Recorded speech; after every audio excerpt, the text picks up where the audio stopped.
नमस्कार मित्रांनो, दीपावलीच्या तुम्हाला खूप खूप शुभेच्छा। तर गुन्ह्या राजाची राणी या मालिकेच्या आजच्या भागामध्ये सर्वेश्वर हा गुंजाच्या डोक्यावर हात ठेवत म्हणत असतो की खरं तर गुंजा, आज मायाने तुझी माफी मागायला हवी होती।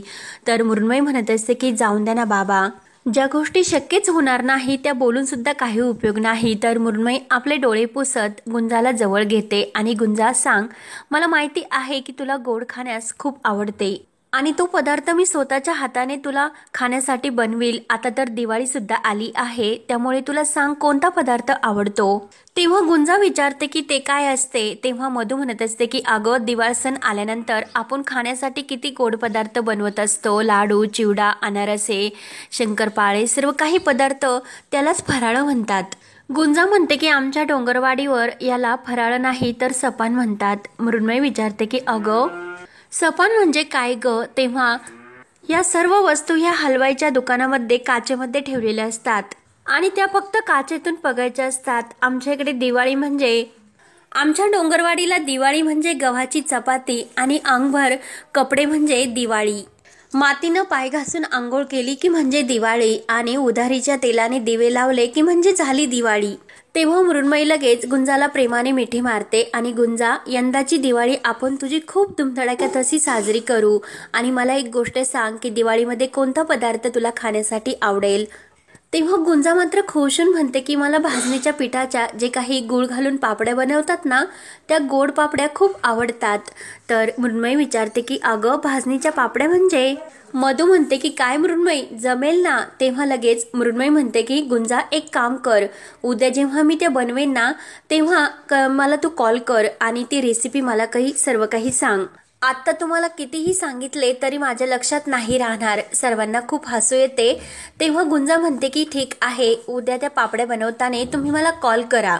त्यानंतर इकडे कबीरच्या बोलण्याचं मायेला खूप टेन्शन येते आणि ती बियर पित असते आणि रागाने तो ग्लास लगेच ती जोराने खाली फेकून देते, तर ग्लास हा फुटला जातो। तेवढ्यात सर्वेश्वर आणि मृण्मयी घरी येतात आणि मायाचा तो अवतार आणि तिचा तो चाललेला हा उद्धटपणा पाहून सर्वेश्वर आणि मृण्मयीला खूप राग येतो। सर्वेश्वर म्हणत असते की माया, काय चालले तुझे हे सर्व आणि तुला हे शोभतेस का? तेव्हा मात्र माया म्हणत असते, तुमच्या दोघांचीच मी वाट बघत होते। कबीर तेथे असताना माझी किती अपमान त्याने केला आणि लगेच तुम्ही दोघे सुद्धा तेथे होताच, परंतु इतका अपमान केला असताना तुम्ही एकही शब्दाने कबीरला दुखावले नाही। उलट तुम्ही सर्वजण हे शांतपणे बघत होतात आणि त्याची साथ सुद्धा देत होतात। तेव्हा सर्वेश्वर म्हणतो की अगं, त्याने काय चुकून हे बोलत होता, ते चुकीचं तर बोलत नव्हता ना, तो बरोबरच होता तो, म्हणून त्याची आम्ही साथ दिली आणि उद्धटपणाचा मक्ता फक्त तो एकटीनेच घेतला की काय? सज्जन माणसं आहेत ती सगळी, म्हणून घरातून त्यांनी आपल्याला हकलून दिले। मी म्हणते की अगं, त्या गरीब बिचाऱ्या गुंजाच्या मागे का लागली मम्मा तू हात धुवून?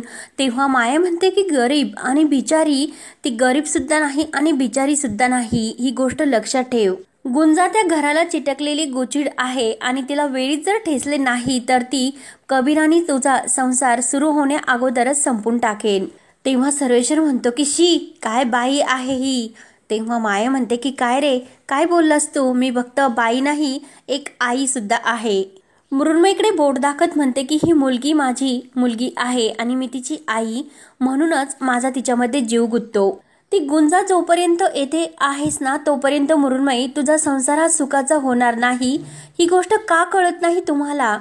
तेव्हा मृण्मयी म्हणते की मम्मा, शांत राहा, सारखं सारखं तेच नको बोलू। तुझ्या डोक्यातले हे विचार आहे ना, ते माझ्या मनाला सुद्धा कायम त्रास देत असतात। त्याच्यापासून कितीही दूर जाण्याचा प्रयत्न जरी केला तरी ते सुद्धा माझ्या मनाला टोचतात आणि त्यामुळेच मी कबीरवर संशय घेतला होता आणि त्याच्याशी मी चक्क आबोला सुद्धा धरला होता, पण आता नाही, आता मी तुझं काहीच ऐकणार नाही आणि तुझेही शब्द आहे ना विषारी, त्याचे मी एक सुद्धा आहारी जाणार नाही, ही गोष्ट लक्षात ठेव। माया रडतच म्हणते की अगं मृण्मयी, जे सांगते ते ऐक, नाहीतर माझ्यासारखे हाल तुझे होतील।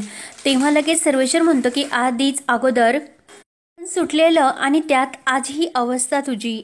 तेव्हा माया बोट दाखत सर्वेशला म्हणते की भविष्यात जेव्हा आपली मुलगी घरामध्ये रडत येईल तेव्हा तुला ते शब्द माझे सर्व आठवतील. पुढचं सर्व चित्र मला डोळ्यासमोर दिसते. तेव्हा सर्वेश म्हणतो की आत्ता दारू पिऊन जो काही धिंगाणा तू घालते ना, ते समोरचं जे काही चित्र आहे ना ते जास्त भयानक दिसते. दारू पिल्याने तुला इतके भास होतात. तेव्हा समोर तो नोकर हा काचा गोळा करत असतो तर माया त्याच्याकडे बघते, कारण तो मायेकडे बघत असतो आणि काय रे काय बघतो आमच्याकडं, मालकाचं भांडण ऐकतो की काय. तेव्हा लगेच सर्वेश म्हणतो की त्यावर का चिडते, त्याने काय केले म्हणून तो त्या नोकराला जाण्यासाठी सांगतो.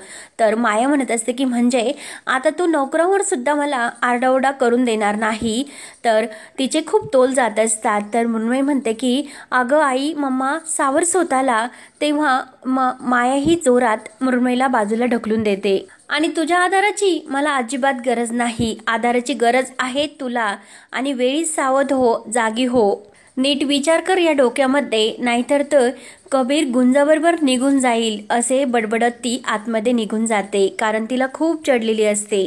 त्यानंतर दुसऱ्या दिवशी सकाळी मृण्मयी ही जी रेसिपी गुंजाने सांगितलेली असते ती बनवत असते, म्हणजे तो पदार्थ गुंजाला जो आवडीचा पदार्थ असतो तो.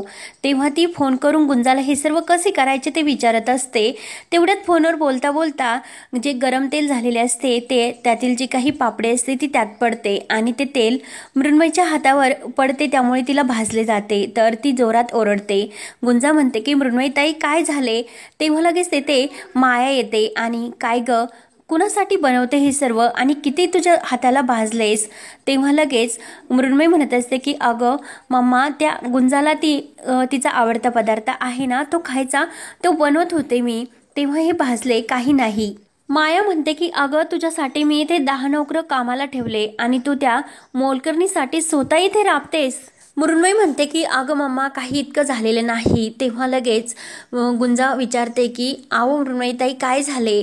तेव्हा लगेच मृण्मयी ही फोनवर बोलत असते की अगं गुंजा बाकी काही झाले नाही इतकं.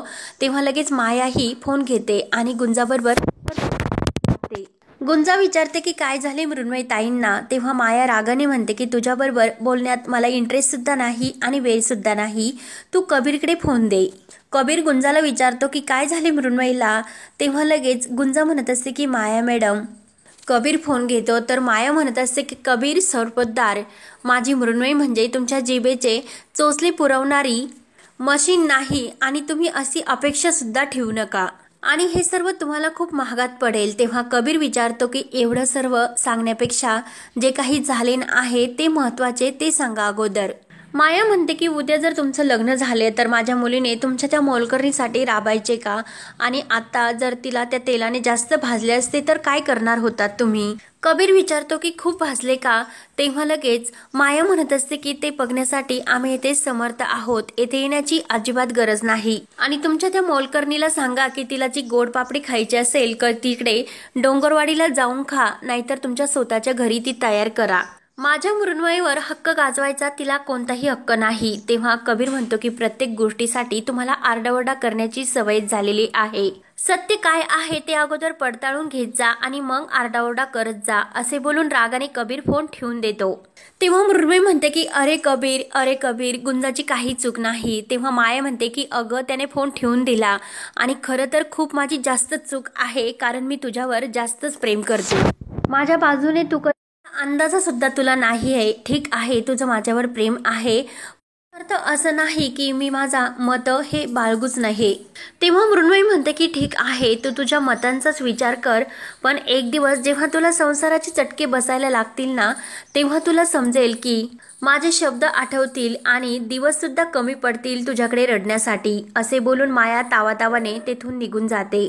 त्यानंतर इकडे कबीर गुंजावर ओरडतो की माझीच चूक झाली, त्यावेळी मी डोंगरवाडीवरून पळून जायला हवं होतं, परंतु मी तेव्हा चांगुलपणा दाखवला आणि तो आज माझ्या जीवावर उठला. पण ठीक आहे माझ्या जीवावर उठले तरी चालेल, परंतु मृण्मयीच्या जीवावर मात्र तू ओढू नकोस. तेवढ्यात मृण्मयीचा कॉल येतो आणि कबीर सर्व चूक माझीच आहे. तर कबीर म्हणतो की अगं मृण्मयी मला समजले तुझी यामध्ये काहीच चूक नाही, आणि तो फोन लगेच कट करतो आणि गुंजाला म्हणत असतो की अगं का माझ्या आणि मृण्मयीच्या मध्ये येत असते, रात्री तू जे मुरमुऱ्याला पदार्थ बनवण्यासाठी सांगितला होता तेव्हा मी तेथे सर्व काही ऐकत होतो. काय गरज होती निर्लज्जपणामुळे तुला तो पदार्थ तिला सांगायची. तुझ्यामुळे आज तिला भाजले. जसं आहे तसंच राहून दे. उगाच माझ्या आणि मृण्मयीमध्ये ढवळाढवळ करण्याचा प्रयत्न तू करू नकोस. गुंजा खूप रडत असते आणि साहेबा मी हे मुद्दाम नाही करत. तेव्हा लगेच कबीर गुंजावर जोरात ओरडतो. तेव्हा मधू येते आणि काय रे कबीर का ओरडतोस तिच्यावर असे कबीरला विचारते. गुंजाने काही गुन्हा केलेला नाही, तू का तिच्यावर ओरडतो. तेव्हा कबीर मनात म्हणत असतो की माझ्या आयुष्यामध्ये जे काही वादळ उठले ना त्याचं मला खूप टेन्शन येते. गुंजा म्हणते की जाऊन दे आई, त्यांना माझ्यावर ओरडण्याचा पूर्ण हक्क आहे. तेव्हा मधू म्हणते की जाऊन दे सर्व, तू बाहेर जा, मी काही यादी तुला देते आणि येताना काही दिवा वगैरे सर्व काही सामान घेऊन ये. तेव्हा गुंजा म्हणते दिवा कशाला, मी बनवते ना दिवे आमच्या डोंगरवाडीला. तेव्हा कबीर पुन्हा ओरडतो आणि आई बघितले का आत्ता मी हिच्यावर ओरडलो लगेचच. मधू म्हणते की जाऊन दे, खूप वेळ लागेल आणि तुला कोणीही वरडेल त्यापेक्षा तू विकतचे दिवे घेऊन ये आणि हे 1000 रुपये धर, तुला जे आवडेल ते घेऊन ये. गुंजा म्हणते की काय, मला जे आवडेल ते घेऊन येऊ का, म्हणून ती कबीरकडे बघत असते. मधू ते पैसे गुंजाच्या हातावर ठेवते आणि तुला स्वतःसाठी जे आवडेल ते घेऊन ये.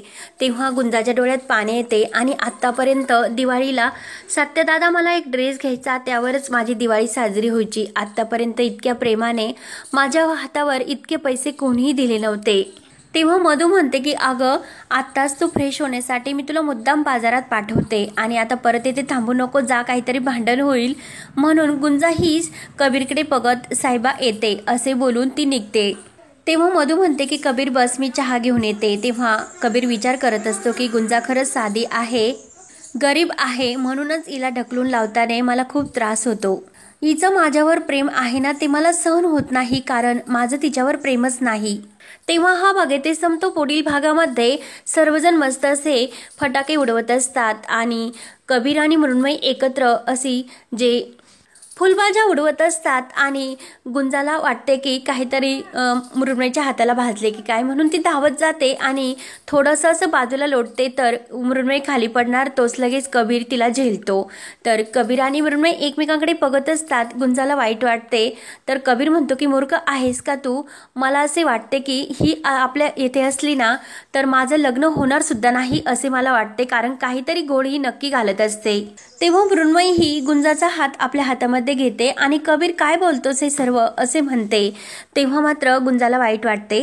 तर आता पुढे काय होणार हे पाहण्यासाठी चॅनलला नक्की सबस्क्राईब करत राहा. धन्यवाद.